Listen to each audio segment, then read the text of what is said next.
All right, we're back. The boys are back in town. What's up, Alex and Jake? Thank you for joining.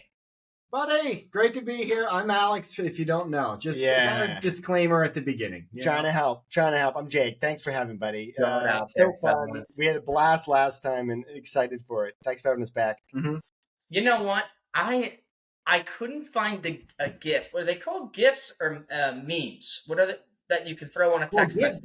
GIF has a little bit of motion to it. A meme does not, right? That would Oh, be you're right. The meme is just like text over a it has funny text over it. Right. Mm-hmm. Right. So Yeah. naturally, my gambling group chat with Chris and Dylan, it turned into politics for some odd reason. Yeah, those are the impulsive gamblers. That's who you want to talk politics with. Yeah. I love it. I'm sure this is a sober conversation. Go ahead. Yeah. and then it turned into AJ throwing a conspiracy theory out there that potentially the KGB had a way of dividing America. Yeah. Based off of an interview from 1985. Okay. And I was shut down from that. Or You're wasn't kidding shut me. down. Yeah, right? Can you believe it? And I looked, and Apple didn't have the GIF of what's the famous line, Alex, from Ted Lasso? Be curious, not judgmental. Oh, just like Walt Whitman, baby. Walt Whitman Bridge. I I won't name names, but it's clear that Dylan hasn't watched Ted Lasso. I won't name names, but Not curious. my brother Dylan Garbell. Social Security. I think the funny part was I cited my thing, which both Chris and Dylan were entertaining the idea with a Barstool video. So I think that's what I love it. my credibility was in a cited paper or whatnot. But man, how have you guys been since the last time we chatted? Oh, good. So good. I'm curious though. So with the gambling, are you guys talking prop bets for the Super Bowl, or what are we chatting? Do we have any hot tips? I know this will probably come out after, but what's that? I'm gonna ask you this. Yeah, this is coming out after. So what a game! Great game! I can't believe they won the way they did. When he did that, I was like, "What?" Oh God, you think he's gonna get arrested for that, huh? I know. I mean, Patty Mahomes being Patty Mahomes. But I've always said that about Brock Purdy. I've told you then, I'll tell you now, I'll tell you in the future. But yeah. Great. So the little tidbit that I have that's interesting. Yeah. What would you think is more likely or has happened more over the past 10 years? Touchback or a returned open kickoff? For the opening kickoff. Opening Do they kickoff. return it or do they do touchback? Oh, I'm going touchback by a mile. I feel like it's been touchback unless it's like Devin Hester days. But after Devin Hester, people stopped kicking. Here's my theory, AJ. I hope you have the answer, but here's my theory. Tinfoil hat time. What do we got, Jake? Here's tinfoil hat. Through the regular season, it's gotta be like anywhere from like 80 to 90% touchback. But in the Super Bowl, you want to mentality-wise, you want the other guy on their back foot. You want to return it. Even if it's not going to get you the 25, you want to set the tone. I mean, and look at Devin Hester. I mean, he was incredible. He set the touchdown. I mean, they lost, but he set the tone. I think, okay, my guess, having said that with that in the back of my mind, I think it's surprisingly 60% return it, 40%, which is high. I think that's very high versus 40% touchback. What's the answer? It is, and I'm going to double check it, but I know for certain. Let's just say I believe it's like the last 10 games. I think 8 of them have been returned. Boom! Really? That's really surprising to me. Easy money. And this is where we tell Alex not to spend his money being from the future on a touchback bet. Yeah, I'm going to here. What's that? All right, hear about this. Touchback, no, in the last 30 Super Bowls. 26-4. 26-4. Is Say that again. 26-4. So 26 touchbacks to 4. No. 26 no touchbacks. really? Yeah. That Yes. blows my mind. So I guess they're pooching. They're kind of pooching it in the Super Bowl, or the kickers got stage fright with all the lights going off. The kickers really, you think the Maybe adrenaline's not going to make them stage think it's fright. Maybe they're just to your point, Mhm. just trying to have it nice and controlled. Don't want to kick it out of bounds. Right, Don't want right. Don't blow the They're just gonna ball. tee it up. They're Mhm. gonna just get it up out of there. Yeah, and That's what I was thinking. maybe the Now- special teams guys, they want to set the tone too. Maybe they're like, we want a big hit on the first play. Right. Let's pooch it up. They can get some yards. They can get to the 30. We'll give them 5 yards, but we're going to set the tone. Mhm. You know, I could see, I mean, I would coach that up. That's what I would do. That would be incredible. I'm with you. So here's another one for you. Heads or tails, last 18 times, what percentage has come out for tails? Which is it will be my bet. I want to let everyone know this now. Tails never fails. Never. It never does. I'm going to What go percentage? 50%. I'm going to go. I'm playing the odds here. I I don't know how many Jake, on the side, but Jake, don't even guess. Alex is right. It's 9, 9, 9. It's the last 18. Who would have thought? Who would have Who thought? would have thought? That's incredible. So, I'm going to go with a ridiculous number, too. I redeemed myself from the touchback with Yeah. a simple coin flip projection. Yeah. and fellas, you are comedian experts. It's called a callback. Oh, yeah.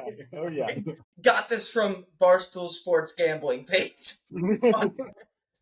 So as relevant as my Russian story with Dylan, that's my callback. The same media company supplying me all my information. Now I've heard one going around from, I think it's them or maybe it's The Ringer, but this is a popular prop bet I've heard, is Brock Purdy. Now tell me what you guys would do here. I have an answer ready here. Brock Purdy, his over or under for 12 and a half yards rushing. What would you guys do for 12 and a half yards rushing for quarterback on the 49ers, Brock Purdy? That's tasty. I It mean, is.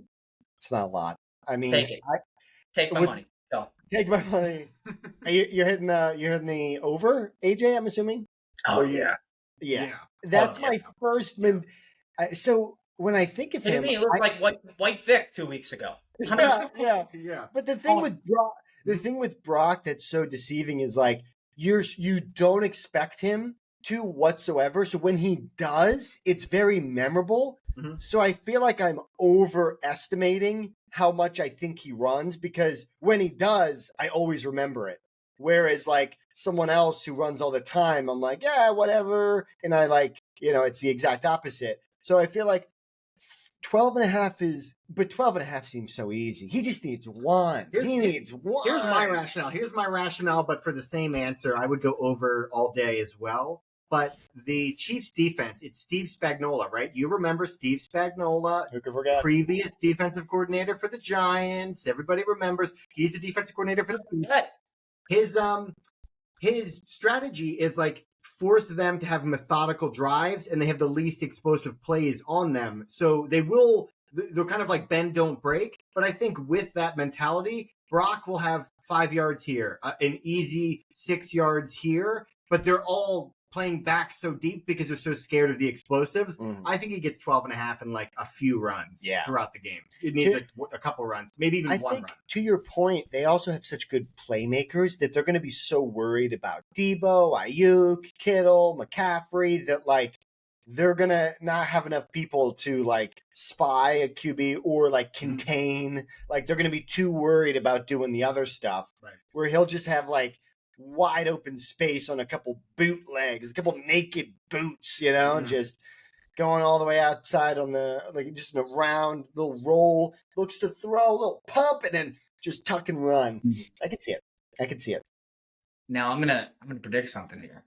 Uh-oh. Just because we have such a luxury of this coming out after the Super Bowl, Yeah. I'm going to look like a genius. Yeah. Brock Purdy's going to have 15 yards of rushing yards. Wow. Goes Just yeah, 15 flat. 15 flat. Really? 15 flat. Put 1 me minute down left for. in the game. Put The me down Niners for. get a first down. Yep. Casey's out of timeouts. Mm-hmm. Brock Purdy takes 2 kneel downs. Finishes the game with 13 Oh, yards. Tragedy. Under. the Purdy gets first. So you're That going is- under. You're zagging? Are you zagging? That is how I have Mm. become a fortune teller, and this goes viral. Yeah. Mm-hmm. Oh yeah. Timestamp. The kneel down is such a good point. It is such a good point. Even before half, you got the end of game. So what do we think? How many negative yards is one kneel down? -3? -2? What is Brock? What is he? He's 6 foot flat. He's got short, stubby legs. I'm I thinking he think does. you take a step back, 2 steps back, or 2 yards back, but the ball is in your front arm, so it's only 1 yard. Yeah. Okay. Yeah. Okay, Yeah, I well, that's not as bad. If it's just -1 yard for every kneel down, maybe he does it a couple times before the half, at the end of the game, if everything goes well for them. Yeah. Now, this is bound to happen to anyone that had the over in the Army-Navy game this year. If you guys remember the game, it was a turnover, and they needed to get points, Mm-hmm. like right on the goal line. You needed 2 points to cover. They couldn't punch it in. I think it was Navy couldn't punch it in. Oh. That was it. Ball was turned over, right by the goal line. Mm. And as a well-practiced team, Navy took the snap, and they ran out of the back of the end zone. Mm. Wow. Covered. You practice that. Wow. The Ithaca Bombers, they practice that. Any good team practices that. So, What was gambling gods. The They, gambling gods. They know. Time ran out. I didn't finish that. Time ran out because they took 7 seconds to run out of the. I think they only needed like 3 or 4, but they ran out of the end zone. 2 points, game over. Now, Didn't matter. They were up by like 4 or 5. You watch that game. Whenever I think of Army versus Navy, I just feel like it's a time capsule of football where they're still running triple option. They're still running like the wing T and like a wishbone, and like they're like still praising like Vince Lombardi. Is it still like that? I haven't watched an Army and Navy game. Is that what the game felt like, or no? Listen, you could say that, but I could also say there's nothing more patriotic than betting the over. It's just God pure bless. American, as you can see with the flag back there. That flag had the over. So that's Just good. cheering for scoring, baby. Have to. It's the only way to go. Life's too short to bet the under, I guess, is what they say. Oh yeah. So I think we're dancing around a really sensitive topic here. Say it. And this is a serious podcast, so let's get serious. It's the elephant in the room. Just talk about it. I emotionally care about you guys. Mhm. As do we to you as well. I also physically care about you, but keep going. I know, physically. If we could touch, we would. I get it. Spiritually, I've always cared for both of you very dearly. I don't have financially. I care about you. Figuratively. I'm out of leads. Yeah. How does it make you feel that the darlings of the NFL last year, the Philadelphia Eagles, not only aren't in the big dance, not only did they have a terrible finish of the season with the Giants splitting the season with the Giants. We got 14 minutes. You guys can go. I mean, the podcast would be good from here. I had a great time. Thanks for having us. But Wait, let's get to if it. the 49ers didn't get 2 quarterbacks hurt, they would have been the representative in the Super Bowl last year. How do you feel about that take? I'm not saying it, but people certainly are. Yeah. So Your emotions have to be. I'm concerned how you guys are feeling. Okay. Here's where I'm at as an Eagles fan. Team gave up. That's pretty clear. Team gave up after they saw, hey, that 49ers team is better than us, and they emasculated us at home. And then the next week, the Cowboys did a very similar thing in a very similar fashion. And then they didn't change anything after that. Pretty tough sign as an Eagles fan. So where I'm at right now with the team is, I will say, optimistic about Vic Fangio and Kellen Moore. We can talk about that later, but I want to answer the question first. So optimistic a little bit there because that felt like the huge problem.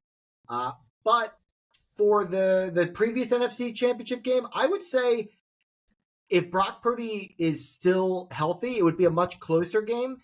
But I still think I would pick the Eagles because I think last year's team was actually a better team because they were still operating with like Gardner Johnson. They still had competitive or competent linebackers, and TJ Edwards, who had a good year with the Bears, who wasn't on the team this year. Now the middle of Hargrave as well was really Hargrave good. is now He was on really good. is now on the 49ers. So, and that was a lot of because the Eagles they were being compared that year with the 85 Bears. So the greatest defense ever. They were doing the sack numbers comparing to. I don't think they're as good as them, but they were being compared to the 85 Bears. Everyone was saying it.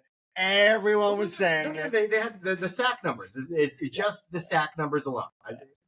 That alone was compared to the 85 Bears. So I still think they pull it out. I think it's a closer game. I think Brock Purdy is a year older, wiser this year, and is much better than he was last year.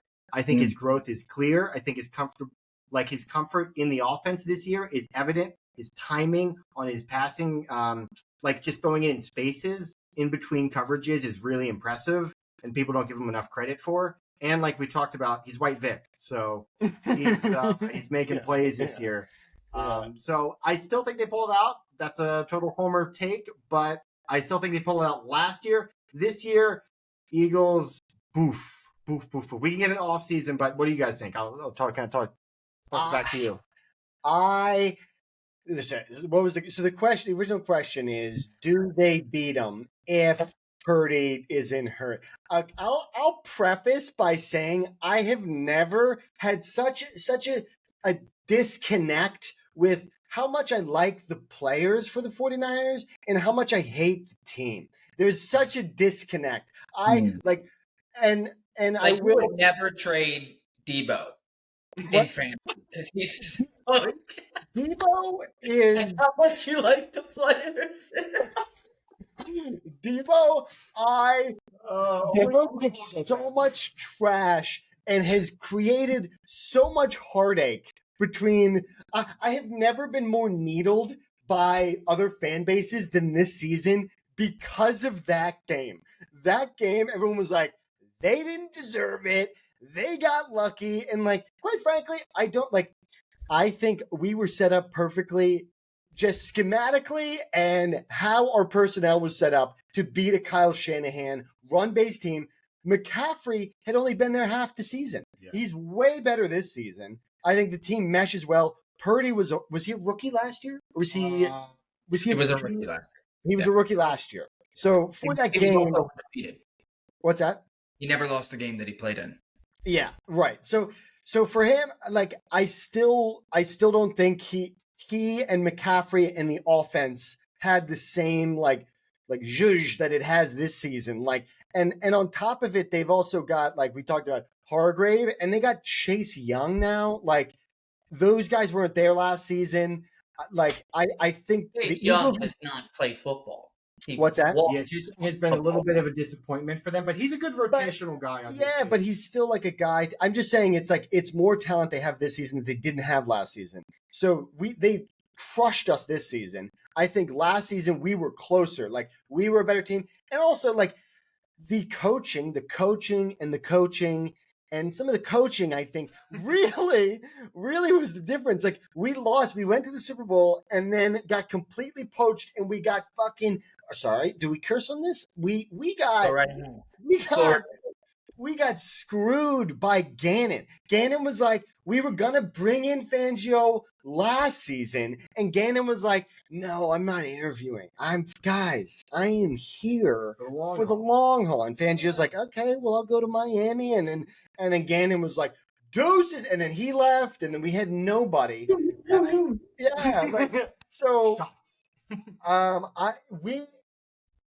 that game, I think that game really, it set off and created all of the motivations for the 49ers and the Eagles this season that just completely shot us in different directions. Like Yeah. we had the Eagles are terrible when they're expected to win.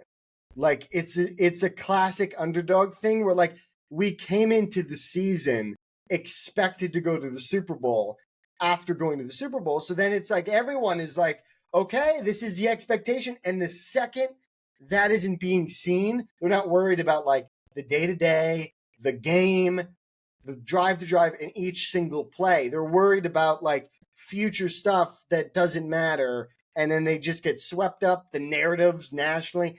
So I think, to get back to your question, I think they would have lost the game. I still think they would have lost.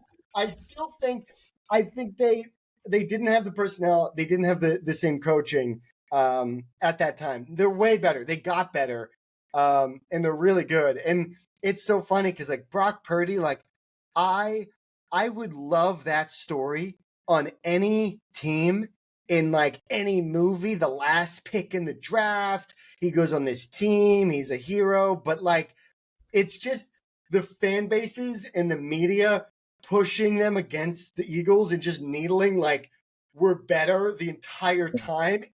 I'm like, man, I hate the guy. I hate the guy, even though I love the story. Yeah, to that point, the week, was it week 12 when they played the Eagles at the Eagles? It seemed like the 49ers had that circled since the NFC Championship game last year, and the Eagles came into it like a couple days prior to the game, like, oh yeah, we're playing the 49ers, and the coaches were like, oh yeah, that's right, yeah. And they just came out so flat and stayed flat the whole game. Like, do you remember the pregame of that? The 49ers players were getting in fights with our favorite James Bradbury. They talked shit about him leading up to the week, psychologically dismantled him, and then going into the game, fucked with his warm-ups and wouldn't let him warm up appropriately and tried to fuck with his head. And then in the game, just abused him. So they came in with a clear game plan. There's a weak spot. We're going to destroy this guy. And it's our beloved James Bradbury. Yeah. And I guess it teaches you a valuable lesson that you should fold when you're up. And that's what the Giants did. They took it all and they folded. They knew what was in stake. They had to sign him for a long season and said, here you go, Eagles. This guy's going to ruin your Super Bowl chances in many different ways. So I have two stories, and then I want to go to a nice mental health practice that I do with my therapist because I think it would be helpful for all of us. I'm going to need it after this conversation. Yeah. You're going to like it. Deebo Samuel. We have two stories here. One, and I'll get to my favorite story secondly, but one, I was listening to a podcast today.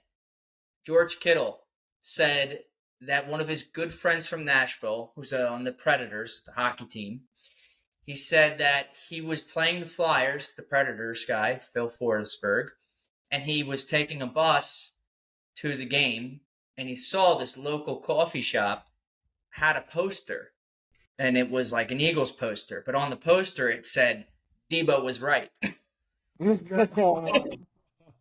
Basically, Philly fans are outing their own team. Yeah. And then dismantled.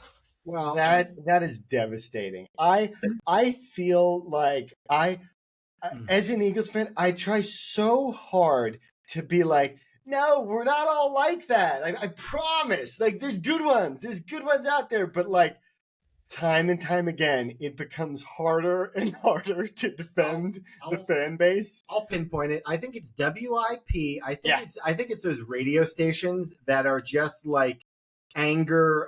What's it called? Like rage engagement, where that's how they get all their listening on the car ride. People are angry in commuting in traffic, and then these guys are just spoken the flames that this is why the Eagles are awful. And I think it's one of the most toxic sports media outlets and landscapes in all of sports. You know what? But not you, Alex, because you have faith. You have faith in your players. So much faith that you wanted to upgrade your tight end position this year. Get into it. I can't wait. Deebo Samuel as a trading piece to get your boy Dallas Goedert and scary Terry McLaurin That's right. from the Washington Commanders, who we all know, Mm. fantastic player, Mhm. terrible situation. Not only did Debo go absolutely off at the end of the year, which I did mention, probably a piece you want for a championship run, Now, Dallas Goedert proceeded to break his arm right after you traded for him. I'll In a adjust both position those where you timelines. may have upgraded potential 1 or 2 points. Mhm. What do you Now, have to say for yourself that you're not only losing the mind game on the field, but in the app? now, okay. Love this. So I'm gonna put a pin in each point. So the first point you said, what was that? Debo went off at the end of the year. Now, the end of the year, the very last games didn't matter as far as fantasy was already over, right? So we can. Jake's bringing it up right now. Now he had maybe one game in fantasy playoffs that he did go off. Yes, and it would have been great, but not all of the games, right? Now you need to think about the construction of my team, and I had Brandon Ayuk, a teammate of his, and this is I made the trade in week maybe 3, maybe 2 or 3, and so early in the year, and I had Max Henry or the tight end for the Patriots. Terrible, didn't do terribly well. So I needed Hunter Henry. Hunter Henry. Thank you. So Hunter Henry. So I needed.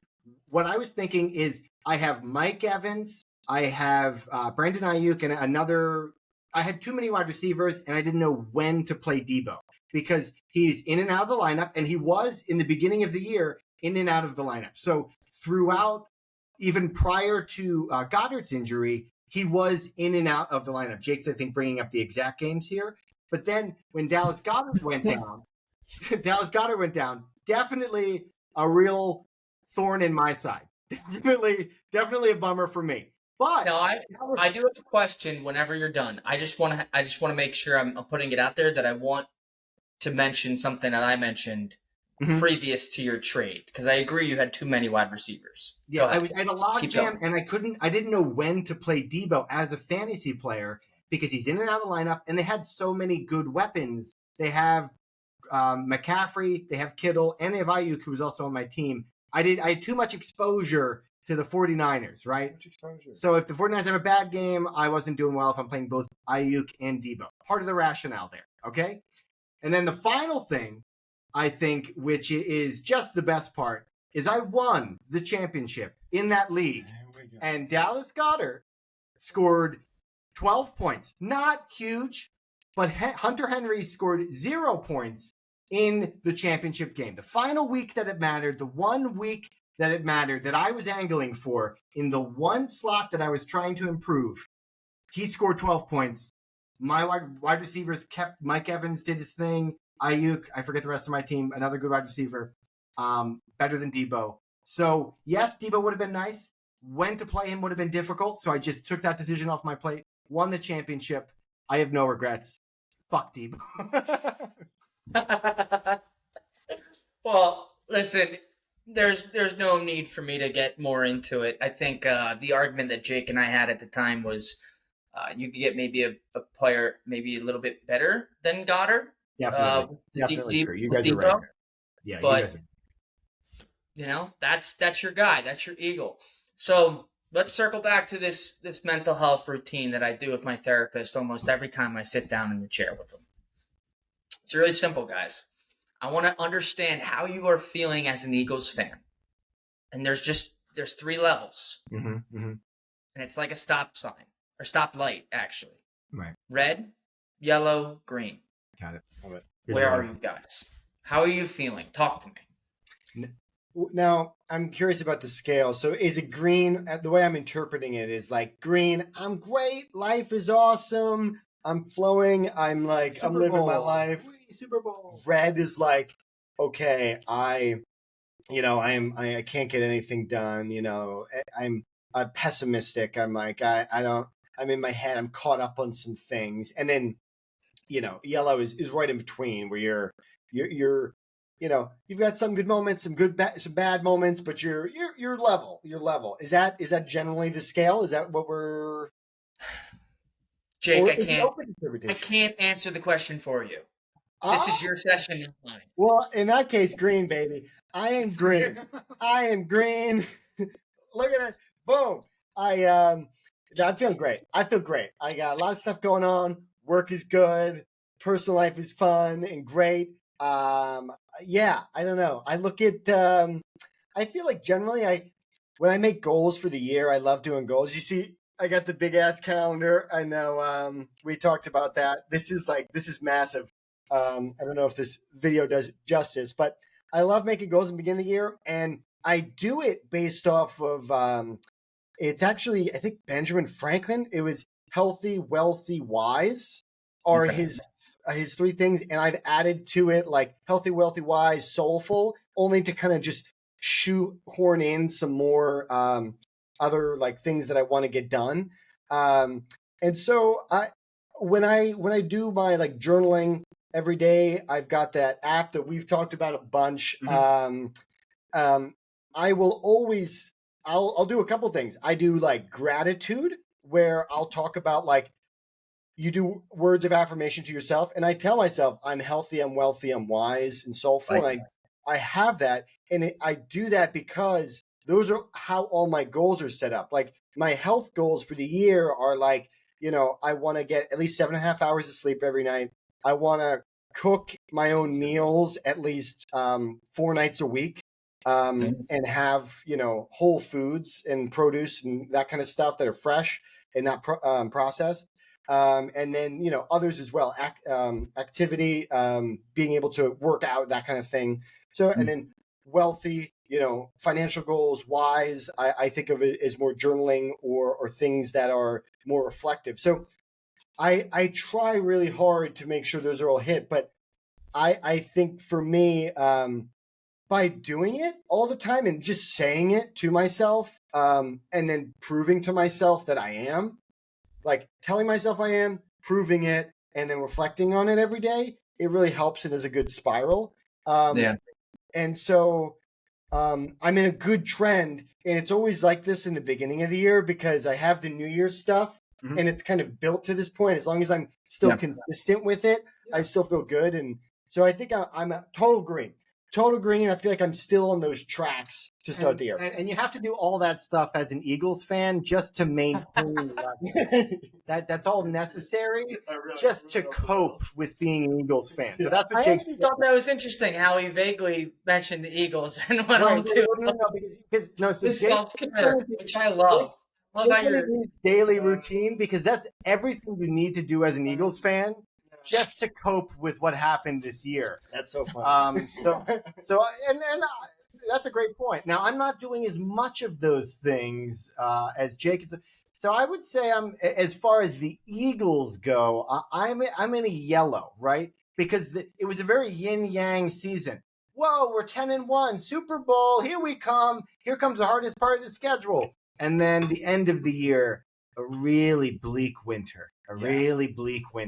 You're just going a hard losing season. I should have prefaced, I'm been green because I gave up on the team in December. So I've had a healthy Don't even talk about it.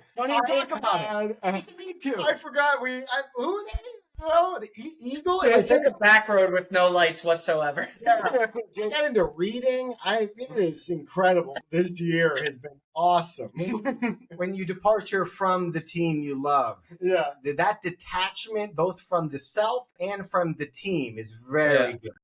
Yeah, that's great. This season was so weird. I think because they went to the Super Bowl, all the like family and friends we have that like know we're such big fans are always trying to like keep up with us, and like because of the big high of last year, this season was just, I felt I was getting needled the whole time.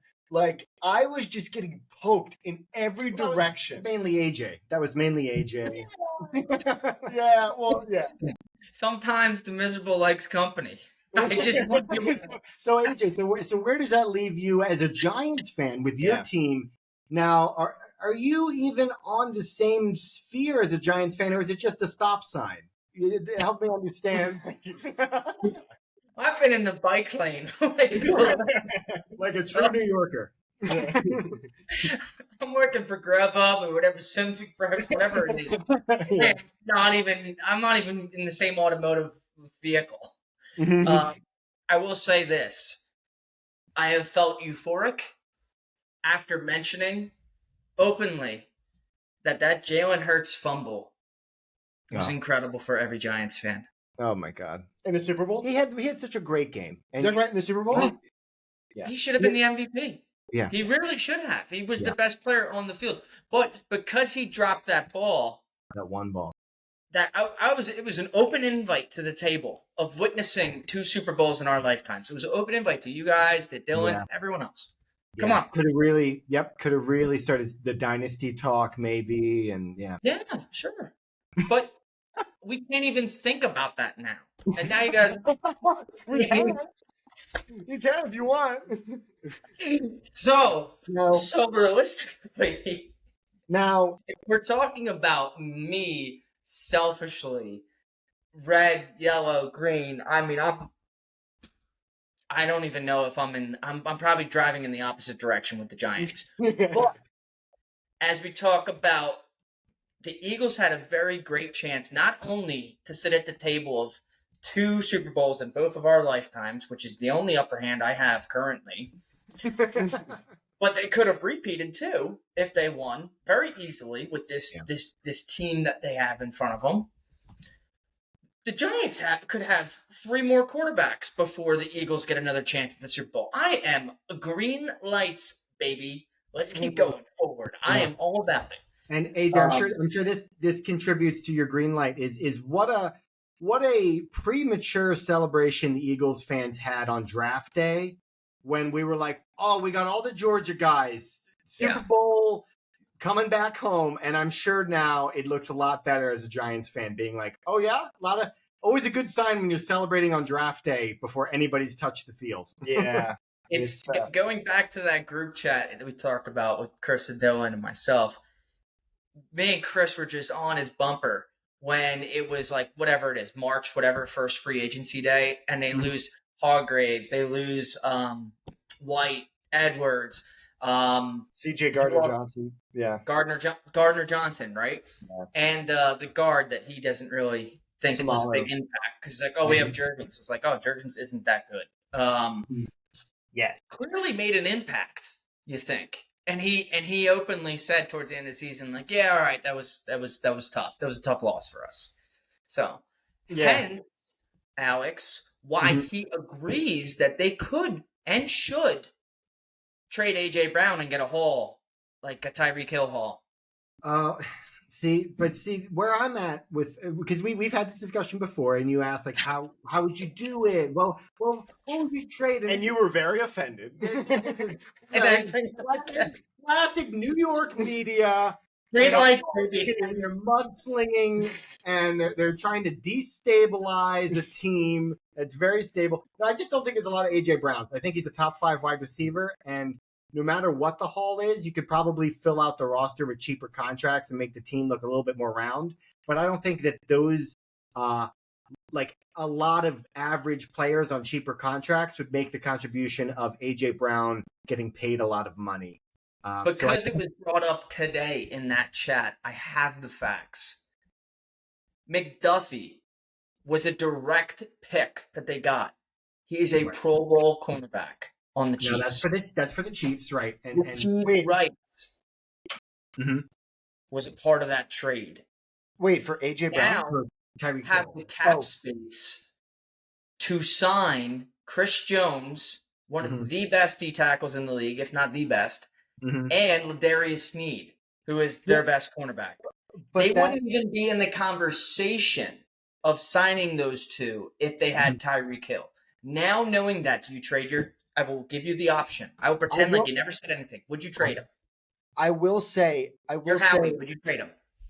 If those two, like, they have Spagnuolo, we lost our coaching. If we made that trade, I mean, I guess we have it now. Are you asking now? Now, I have a point to this as well, is I don't think that Jalen Hurts is Patrick Mahomes, that you can have the confidence to get rid of a number 1 receiver, possibly in the NFL, you could say Tyreek Hill is, and then feel comfortable, because Patrick Mahomes is drilling these guys in between the numbers 50 yards down the field, and they're dropping it, and he's doing it over and over again.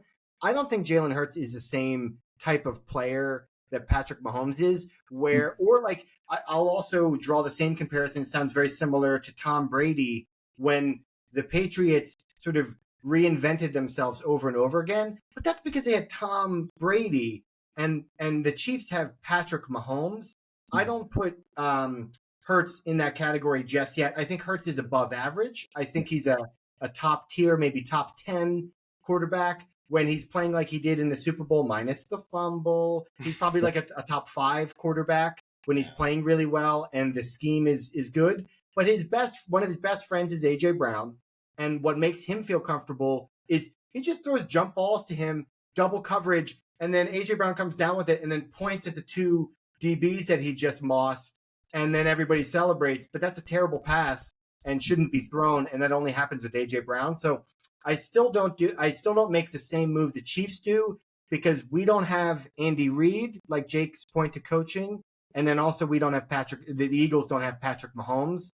So I think that just puts them in a much better place to be aggressive on the margins, where the Eagles are still, I think, trying to set up the pillars of the team as they transition out of the 2017 Super Bowl guys. Like Kelsey's about to retire, Lane Johnson's getting up there, Fletcher Cox is not Chris Jones. Like, to your point, we don't have that guy. We have cheap D tackles already that we just drafted, and Fletcher Cox doesn't have the same impact as them. So we don't have the same contract or cap situation, because I think the conversation, we are cherry picking a few situations off of a 52-man roster, and the Eagles make their sacrifices by not paying linebackers ever, or not paying like return men, and then getting Covey, like a little Britton Covey who's just a specialist and makes dirt money. So I think they cut corners in different ways so that they can pay A.J. Brown type people. That was long-winded, but you're passionate about it. I got to give you that. He's not pulling the trigger, folks. He's staying on to it. But one thing I did hear in there, and Jake, I want to hear your thoughts, and then we could wrap with a couple of productive Sunday activities now that we don't have football. But it seems like Alex, he said that he's not Patrick Mahomes, Jalen Hurts. Do you have any thoughts on that? Because it sounds like he doesn't believe in Jalen Hurts. That's what I heard. But we can let everyone else decipher. Howard Stern. Oh, sorry. Get all that mud throwing in my face. I think he's right. Top 10 feels good. Like, I would have said top 5 after like the Super Bowl run, but last season he was hurt like most of the season. Like, he wasn't doing any of the running, whether that's the play calling or just his health. I think it was both. So I think top 10 is probably fair for him. Now, I will say, I think it makes sense to trade A.J. Brown later, like next season. Like, he's 26 still. Was that not the scenario that I laid out to Alex? I'm playing devil's advocate. I want to talk out. The scenario was if the Eagles had the same season, repeat of the same frustration. Like, A.J. Brown was clearly frustrated. This time next year, which was when they were playing the Cardinals, would you trade A.J. Brown? So would you trade A.J. Brown at that time, Jake? This time next year, if the same season happened. That's the question? Yeah, I think I would definitely. It depends which the return. You guys made your case. You have to put the audience aside. I mean, like, A.J. Brown or anybody, everything's negotiable. That's my opinion. Like, I hope Howie feels that way. Like, I've got like less loyalty to, like, especially because it's not like we drafted him. Like, honestly, Devontae Smith, like, we drafted and like he's our guy. Yeah. Like, and he's younger. And so it's like, I want to see his career where like AJ's awesome, but like, so was Alshon, and he was here too long. Like, Alshon, we got too loyal to. And I think Howie has learned from that, and he's gotten rid of guys when they started to expire or whatever. So next season, is that enough? It might be. It potentially could be. Like, he had a good year statistically, even though the offense looked like shit. But like, he still got his numbers and he was still getting touchdowns, but He did was it help he was us? Yeah, he's a great player. There yeah, you are not going to find a replacement. I agree with Alex. yeah. He's So fantastic. He I would was look just great in Giant Blue. He would look like that'd be a nightmare. As long as he doesn't go to the NFC East. Now, fellas. Let's wrap with this. Mhm. We now have a huge stress relief that there's no more football on Okay. Sunday. Now it's a sad moment, but it's also a stress relief. Why don't we come up? I could start too. A few things that we can circle back to that like Sunday activities that we're gonna do, and then we'll kind of just keep each other accountable. Like, how is it going? So I'll start to just wrap us up here, make it productive. I meal prep all the time on Sunday, but I Love just started last week individually packaging up every single meal and every single snack. I did it briefly before, but I'd love to just continue to stick with it. So, Yeah. like from Monday to Friday, I'm packed. I know what I'm eating. I know what every snack I'm having. I'm like good to go. That's my Sunday thing. That's gonna takes a while, but help Love me that. in the long run. What about you guys?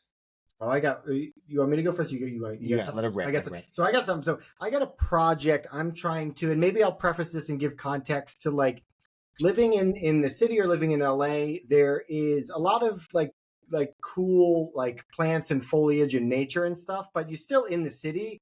And so I wanted to get like into. I have a balcony. I want to get into like gardening, and I want to get into like having plants and like being closer to like nature and like developing my own fresh oxygen with like snake Ooh. plants, and there's other sort of like home plants that you can just have Nice. better, just better breathing air in your home. And so I want to get better at like gardening, and this is, I'm gonna get roasted for this, I'm positive of, but I've gotten into bonsai trees.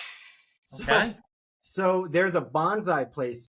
So There's a bonsai place. there's a bonsai place right by my apartment. I can walk there, and there's like 30, 40-year-old trees that go for like a couple grand. These things, like so much work goes into these things, and they look like it's like both, that kind of thing. yeah, it's like both art and like gardening together. So I got some seeds. So check in with me in about 30 or 40 years, AJ.